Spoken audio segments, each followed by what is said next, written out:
नमस्कार दोस्तों, स्वागत है आपका आपके YouTube चैनल लक्ष्य एजुकेशन में। तो आज की इस वीडियो में हम लोग देख रहे हैं इलेक्ट्रिसिटी की क्वेश्चंस, MCQ इलेक्ट्रिसिटी के ऊपर, जिनमें पहला क्वेश्चन आप देख सकते हैं क्या लिखा हुआ है, charge of an electron. Electron पर चार्ज कैसा होता है? तो आपको पता होगा इलेक्ट्रॉन, प्रोटॉन और न्यूट्रॉन। इलेक्ट्रॉन, प्रोटॉन और न्यूट्रॉन ये तीन होते हैं। प्रोटॉन और न्यूट्रॉन जो होता है, जनरली अगर ये चैप्टर देखा जाए तो कहीं ना कहीं ये केमिस्ट्री के कुछ पार्ट्स इसमें यूज होते हैं, क्योंकि इलेक्ट्रॉन, प्रोटॉन, न्यूट्रॉन यहाँ पर फ्लो ऑफ करंट की बात कर रहा है, इलेक्ट्रिसिटी की बात कर रहा है। तो इलेक्ट्रिसिटी दो तरीके से होता है, एक होता है आपका जब करंट फ्लो होता है, और दूसरा जो होता है जब चार्ज रुका हुआ। तो जब चार्ज रुका होता है स्टेशनरी होता है, लेकिन जहाँ फ्लो ऑफ करंट होता है वही हम इलेक्ट्रिक करंट या इलेक्ट्रिसिटी कहते हैं, जिनमें पूरा रिस्पॉन्सिबल जो होता है वो कौन होता है? इलेक्ट्रॉन्स ही होते हैं। जो इसमें इलेक्ट्रॉन्स रहते हैं वही होते हैं। तो इलेक्ट्रॉन पर यहाँ चार्ज की बात कर रहा है कि इलेक्ट्रॉन पर कितने चार्ज होंगे।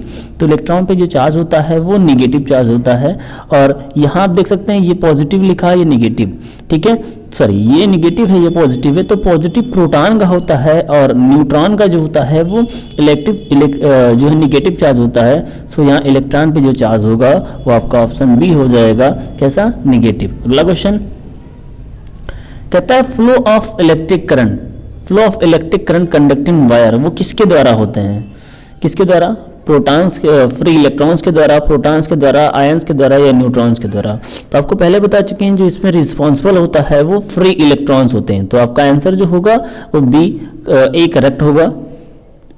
अगला क्वेश्चन, यहाँ पर एक फार्मूला बात कर रहा है, the formula of ohms law. Ohm's law का जो फार्मूला है, ठीक है, वो कौन सा है? V upon I is equal to R, या V is equal to I R, या I is equal to V upon I, या I is equal I upon V is equal to R. देखिए ये तीन फार्मूले जो स्टार्टिंग में आपको लिखे हैं, V upon I is equal to R and V is equal to I R, I is equal to V upon R, ये जो सही रिलेशन है किसके साथ में? V, I और R के बीच में। लेकिन यहाँ रिलेशन नेम से पूछ रहा है, यहाँ ओम्स लॉ का फार्मूला होता है। तो आपको पता है कि जब कभी हम करंट किसी इलेक्ट्रॉन में तभी फ्लो होगा जब वहां पर पोटेंशियल डिफरेंस होगा, यानी कि पोटेंशियल डिफरेंस के डायरेक्टली जो प्रोपोर्शनल होता है वो आपका इलेक्ट्रिक करंट होता है। सो यहाँ आपने देखा होगा कि V upon V proportional to I होता है। तो V जब हटाते हैं तो एक R कांस्टेंट आ जाता है, तो V upon V is equal to RI। इसको सही रूप में लिखेंगे तो क्या मिल जाएगा? क्या मिल जाएगा आपको? V is equal to IR। So आपका B जो करेक्ट है, B ऑप्शन आपका करेक्ट है। Question number 4, Ohm's law. Ohm's law जो होता है वो किसके लिए ही है? वो टू किसके लिए है? मेटेलिक कंडक्टर के लिए, only for non metallic conductor, only for semiconductor, या फॉर ऑल दीज? देखिए सभी में ऐसा नहीं होता है, आपने जब डिफिनेशन में पढ़ा होगा तो कंडक्टर के लिए ही होता है, ठीक है। ऐसा नहीं है कि और किसी में हम नहीं देखेंगे, बट सम जो यहाँ पर सिर्फ अगर बात की जाए ट्रू के लिए, हम अगर ऐसा क्वेश्चन आता है तो मेटेलिक कंडक्टर ही कहेंगे। तो ये आंसर आपका जो होगा वो ऑप्शन ए हो जाएगा। अगला question, if the amount of electric current, यहाँ पर देखिए इलेक्ट्रिक चार्ज का जो अमाउंट है 10 मिनट तक जब बहता है तो वो कितना आ जाता है? 3, यानी Q इज इक्वल टू अगर देखा जाए तो यहाँ 300 है, और T is equal to 10 minute, और 10 मिनट का मतलब हो गया कितना? 600 सेकेंड। और आपको यहाँ देखिए फार्मूला जो होता है वो Q इज इक्वल टू क्या होता है? Q is equal to I T के लें, या I is equal to Q upon T। अगर हम इलेक्ट्रिक करंट की डिफिनेशन पाते हैं तो क्या होता है? Flow of electric current, the rate of flow of electric charge, rate of flow of electric charge के द्वारा ये होता है। तो ये फार्मूला बन जाता है Q upon T। I is equal to Q upon T। तो अगर देखेंगे आपने निकाला था 300 को अगर हम डिवाइड करते हैं 600 से तो हमें हाफ आंसर आ जाएगा 1/2, और अगर 1/2 ऑप्शन नहीं तो 0.5। इसका आंसर क्या हो जाएगा? C जो है 0.5 एम्पियर, क्योंकि करंट का जो चार्ज का अगर हम देखे जाएं, चार्ज का तो कूलाम होता है लेकिन करंट का जो है एम्पियर होता है यूनिट, तो ऐसा ही यूनिट है। यहाँ पर हम देखेंगे 0.5 होगा आंसर, मैग्नीट्यूड, और जो ए है उसका। अगला क्वेश्चन यहाँ पर कह रहा है कीपिंग द पोटेंशियल डिफरेंस। अगर हम पोटेंशियल डिफरेंस को क्या रखते हैं? सेम रख देते हैं द रेजिस्टेंस ऑफ सर्किट, तो रेजिस्टेंस जो होगा सर्किट का वो डबल हो जाएगा। तो करंट यहाँ पर क्या होगा, देखिए जब भी हम इस क्वेश्चंस को पढ़ते हैं तो हमें पता है यहाँ कुछ बातें कि ये कहीं ना कहीं V is equal to I R पर ही डिपेंड करता है, V is equal to I R. लेकिन यहाँ पर इन्होंने कहा है कि जो पोटेंशियल डिफरेंस है, ठीक है, वो क्या, सॉरी, पोटेंशियल डिफरेंस दोनों का सेम है। तो अगर हम देखें I1 R1 is equal to I2 R2, ठीक है, इसकी वैल्यू को रखेंगे, सॉल्व करेंगे। तो अगर इसमें बात किया जा रहा है, समझिएगा कि रेजिस्टेंस अगर किसी का डबल होता है तो रेजिस्टेंस का डबल होने का मतलब उस पर जो करंट होगा, क्योंकि यहाँ पर पोटेंशियल डिफरेंस दोनों का सेम है, तो जो इफेक्ट करेगा, अगर हम यहाँ वैल्यू रख करके सॉल्व करके भी देखेंगे तो मुझे क्या मिलेगा, हाफ मिल जाएगा, ठीक है। अगर रेजिस्टेंस डबल होता है तो इलेक्ट्रिक करंट आधा हो जाएगा, अगर करंट डबल होता तो रेजिस्टेंस आधा हो जाता। तो इसका आंसर जो आपका है वो बी करेक्ट है।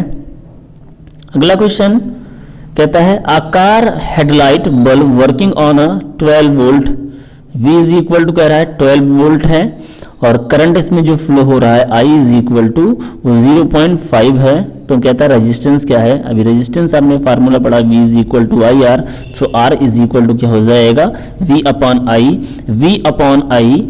तो V है 12, उसको हम आधा से डिवाइड करते हैं तो उसका डबल करना पड़ जाएगा, जो वैल्यू होगी आधा का मतलब हो जाएगा 0.5। अगर सॉल्व करके भी देखेंगे, ठीक है, 0.5 से डिवाइड कर रहे हैं 12 को, पॉइंट रिमूव करेंगे 0 बढ़ जाएगा, 5 से डिवाइड करेंगे कितना आ जाएगा 24। सो इसका आंसर जो होगा वो आपका ऑप्शन डी हो जाएगा। Question number 8, when the diameter of wire is double, diameter को डबल करते हैं तो रेजिस्टेंस क्या हो जाता है। आपने factor affecting of electric current में पढ़ा होगा, factor affecting of circuit conductor का जो रेजिस्टेंस होता है, रेजिस्टेंस में जो फैक्टर अफेक्टिंग होते हैं वो क्या क्या होते हैं, L होता है और A होता है, क्रॉस सेक्शन एरिया और जो वायर का लेंथ है वही होगा।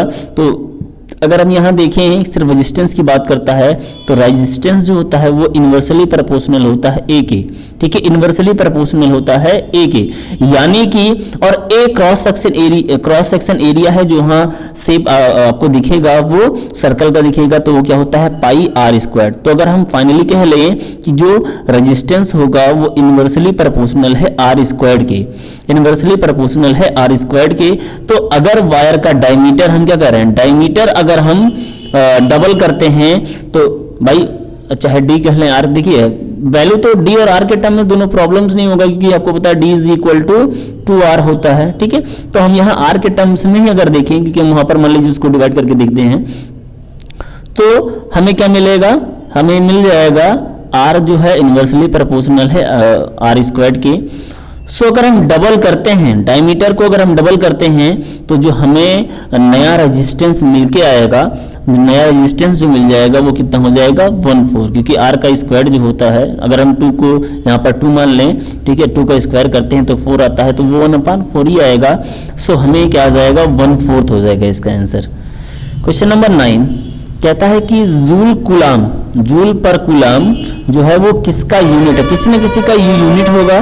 तो यूनिट किसका है, देखिए जूल किसका होता है, जूल वर्क का होता है, कूलाम टी का होता है। तो ऐसा कुछ भी पढ़ा था जी, बिल्कुल V पोटेंशियल डिफरेंस या इलेक्ट्रिक पोटेंशियल की हम बात करते हैं, जब किसी चार्ज को हम इन्फिनिटी से या किसी इलेक्ट्रिक फील्ड में 1 पॉइंट से दूसरे पॉइंट पर लेकर के जाते हैं तो किया गया जो कार्य होता है और उस चार्ज को के रेशियो को ही हम लोग क्या बोलते हैं, पोटेंशियल डिफरेंस। और आपको पता है कि पोटेंशियल डिफरेंस का जो सिंबल होता है, ठीक है, पोटेंशियल डिफरेंस का जो सिंबल होता है वो भी V से लिखा जाता है, जबकि इसका जो यूनिट होता है वोल्ट होता है। शॉर्टकट में अगर हम लिखते हैं इसको सिंबल के फॉर्म में लिखते हैं तो सिर्फ V होता है। सो ये भी आंसर क्या हो जाएगा, B करेक्ट। 9 का B करेक्ट होगा, volt.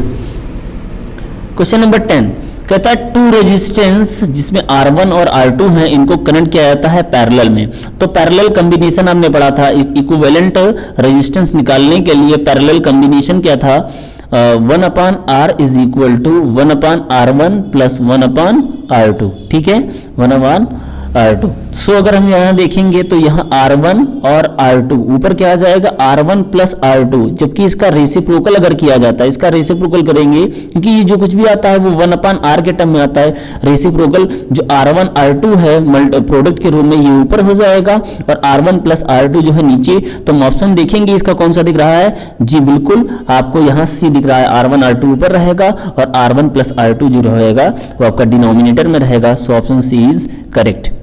Question number 10, a lamp is house hold circuit connected in parallel.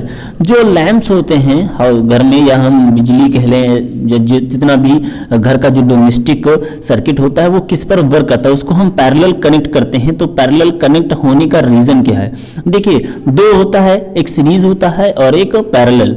तो सीरीज में जब हम इस तरीके से मान लीजिए कुछ कनेक्ट करते हैं इस तरीके से 3, तो अगर ऐसा कुछ रहेगा ये वर्किंग करना, ठीक है, मान लीजिए ये वर्किंग करना बंद कर देता है तो आगे करंट फ्लो ही नहीं होगा। सीरीज के केसेस में आगे करंट फ्लो ही नहीं होगा। लेकिन जब हम पैरेलल कॉम्बिनेशन इसका करते हैं, ठीक है, मान लीजिए ये इस तरफ, ठीक है, यहां ये 3 वायर मान लीजिए यहाँ पर इस तरीके से कनेक्ट हैं, रेजिस्टेंस लगाए गए हैं, ठीक है, बल्ब, और इन सबको फिर क्या है एक पॉइंट से जोड़ा गया है। तो ये कॉम्बिनेशन जो होता है आपका वो पैरेलल का होता है। इस कंडीशन में मान लीजिए कि ये आपका काम करना बंद भी कर देता है तो इसके बाद में जो ये 2 बल्ब रहेंगे या ये 2 रेजिस्टेंस है वो वर्किंग करते रहेंगे। तो इसका रीजन अगर हम कह रहे हैं कि पैरेलल का कॉम्बिनेशन का क्यों ऐसा रीजन है कि हम पैरेलल ही इसको कनेक्ट करते हैं। सो अगर हम 11 देखेंगे तो this way they require less current. देखिए करंट की बातें नहीं है कि करंट उसमें कम या ज्यादा जाए। If one lamp fails the other remains lit, यानी कि अगर एक आपका खराब भी हो जाता है तो अदर जो होते हैं, दूसरे जो होते हैं वो आपके काम करते रहें। सो बी करेक्ट होगा। और हम लोग घर का जो डोमेस्टिक जब भी काम करवाते हैं तो हम पैरेलल में ही काम करवाते हैं जिससे कि हमारा जो एक खराब होने के बाद में दूसरे भी वर्क करते रहें। क्वेश्चन नंबर 12 कहता है कि यूनिट ऑफ इलेक्ट्रिक पावर का जो यूनिट होगा वो क्या होगा, ठीक, इलेक्ट्रिक पावर का जो यूनिट होगा वो क्या होगा, पावर P, ठीक है। अगर देखेंगे तो P से लिखा जाता है और P पावर का जो होगा वो क्या हो जाएगा, वॉट हो जाएगा। पावर का जो होगा वो क्या हो जाएगा, वॉट हो जाएगा। समझना, वोल्ट जो होता है पोटेंशियल डिफरेंस का होता है, जूल जो होता है वर्क का होता है, यहाँ कूलाम की बात करता है, चार्ज का होता है। तो ये 3 आपको क्लियर है पहले से। जो रिमेनिंग है आपका वो वॉट है। और वैसे भी पता है इलेक्ट्रिक पावर जो कंज्यूम किया जाता है वो एक एनर्जी होता है और एनर्जी को हम T से जब मल्टीप्लाई करते हैं तो ये बन के निकल के चला आता है। सो ये जो होगा वो T वाट आ जाएगा। अगला क्वेश्चन 13 कहता है कि which of the following characteristic is not suitable for the fuse wire. Fuse wire के लिए कौन सा सही नहीं है। देखिए फ्यूज वायर जनरली आपके जो डोमेस्टिक सर्किट या किसी भी सर्किट के को प्रोटेक्ट करने का, रोकने का काम करता है। इसमें क्या होता है, वायर को हम जो अलग वायर्स होते हैं उनसे हटा करके एक पतला वायर हम लोग लगाते हैं, एक पतला वायर लगाते हैं जिससे कि कभी भी मान लीजिए किसी इलेक्ट्रिक शॉक लगता है, पूरे सर्किट में इलेक्ट्रिक करंट डबल हो जाता है तो हीट की वजह से ये टूट जाता है। सबसे पहले पूरे सर्किट में आग ना लगे, पूरा सर्किट, क्योंकि आग लगने का रीजन हीट, आपने पढ़ा हीटिंग इफेक्ट भी होता है, तो हीट ज्यादा उस पर ना लगे पूरे सर्किट पर, इसलिए ये एक पतला तार लगा दिया जाता है जिससे कभी भी अगर ऐसा होता है, इलेक्ट्रिक शॉक लगता है, करंट उसमें डबल ट्रिपल हो जाता है, तो सबसे पहले यही ब्रेक हो। इसीलिए हम यहाँ इसको थिन और शॉर्ट बनाते हैं, लो मेल्टिंग पॉइंट रखते हैं और हायर रेजिस्टेंस का रखते हैं। रेजिस्टेंस का मतलब काफी देर तक यहाँ पर जो है इलेक्ट्रिसिटी फ्लो होता रहे। सो हाई रेजिस्टेंस का लगाते हैं कि ये लाइट को देर तक रोके, जबकि थिक बना देने से क्या हो जाएगा, पूरा सर्किट जो हो जाएगा, जब इस पे ये टूटेगा नहीं तो पूरे सर्किट पर फ्लो होगा और जलने का खतरा ज्यादा रहता है। तो इसीलिए हमारा जो आंसर होगा वो क्या होगा, बी। हम क्यों फ्यूज वायर बनाते हैं, बाकी 3 सही हैं, ये आपकी जो है, क्योंकि हम नॉट सुटेबल की बात कर रहा है तो thick and short, option B.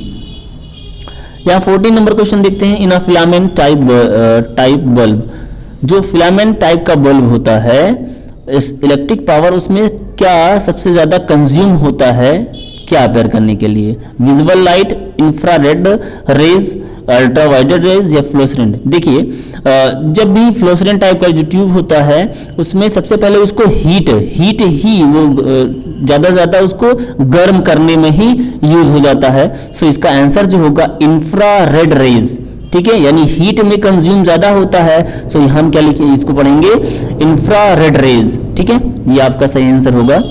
Question number 15, the heat produced by passing an electric current through a fixed resistance is proportional to the square of।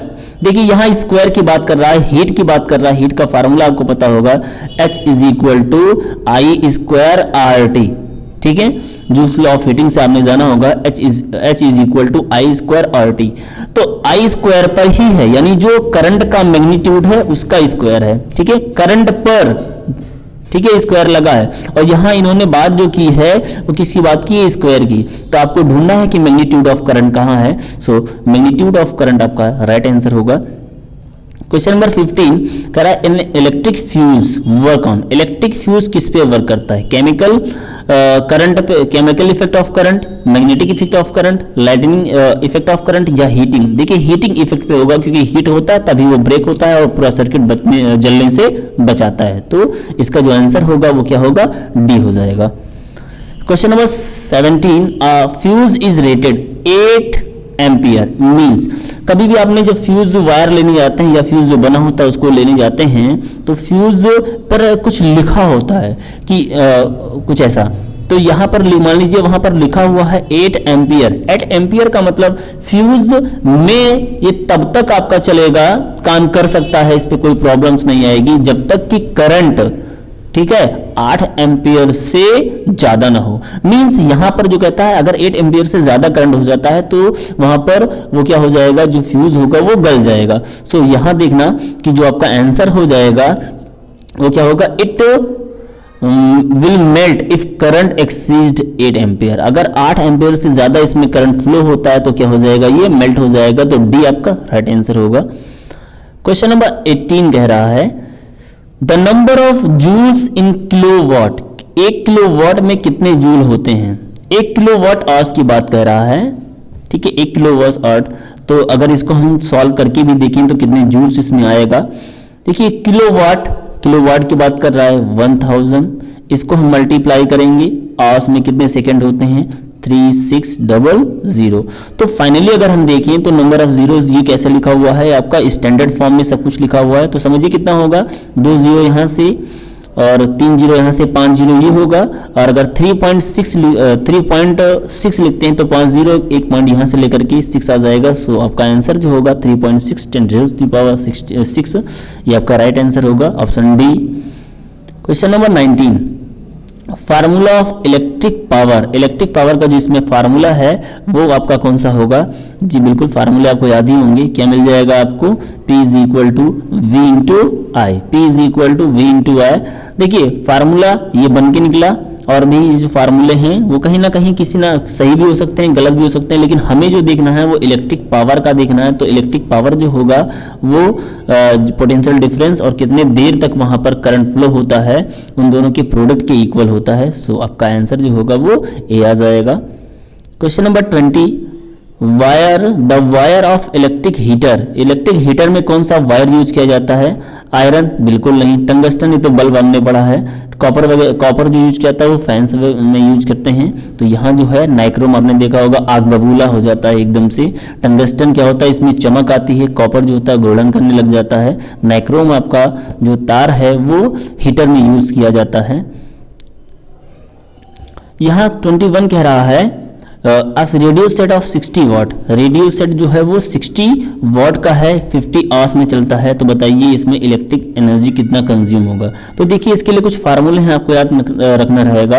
Consumed energy की अगर E की बात करते हैं तो E की बात करेंगे तो ये कितना हो जाएगा, एक फार्मूला इसमें हम समझ सकते हैं, W यहाँ पर वाट कितना जो लिया गया है, मान लीजिए वहां पर पावर वाली चीजें हैं, यानी P कह लें या W कह लें। W हम जो लिख रहे हैं, W न लिख करके हम इसको P लिख देते हैं कि यहाँ पर पावर कितने देर तक है, कोई वो कितना देर तक यूज किया जाता है, यानी कि कितने दिन तक और कितने घंटे तक। अगर हम इसको 1000 से डिवाइड करते हैं तो ये किलोवाट आवर्स में आंसर आ जाएगा।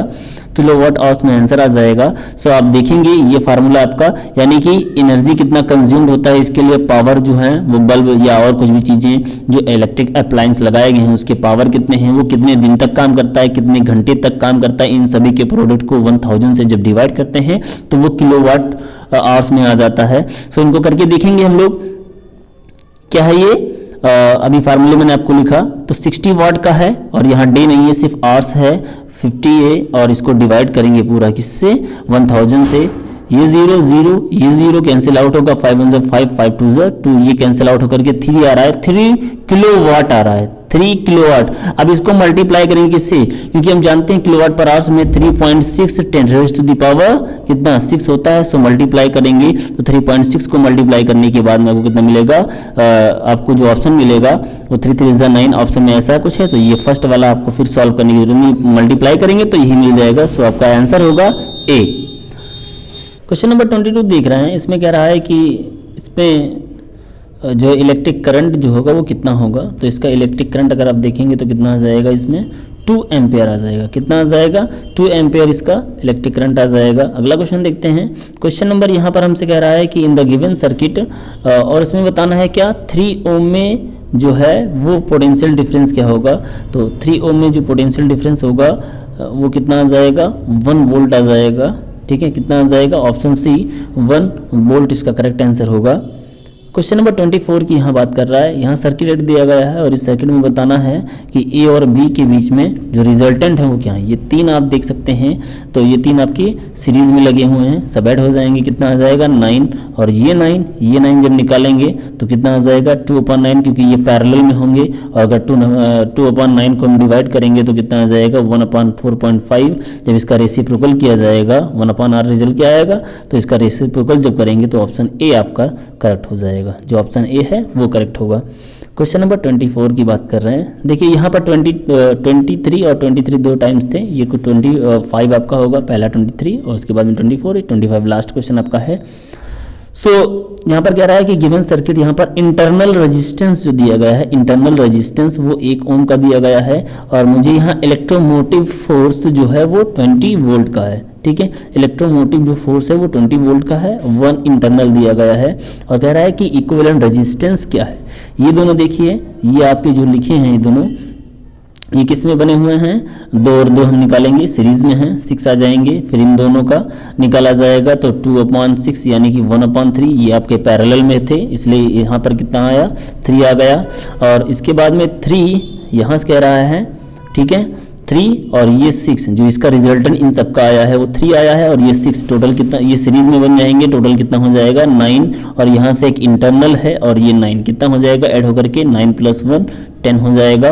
सो आपका बी जो होगा वो राइट आंसर होगा। बी जो आपका है ऑप्शन बी 10 ओम, ये आपका सही आंसर है। आई होप कि आपको वीडियो पसंद आया।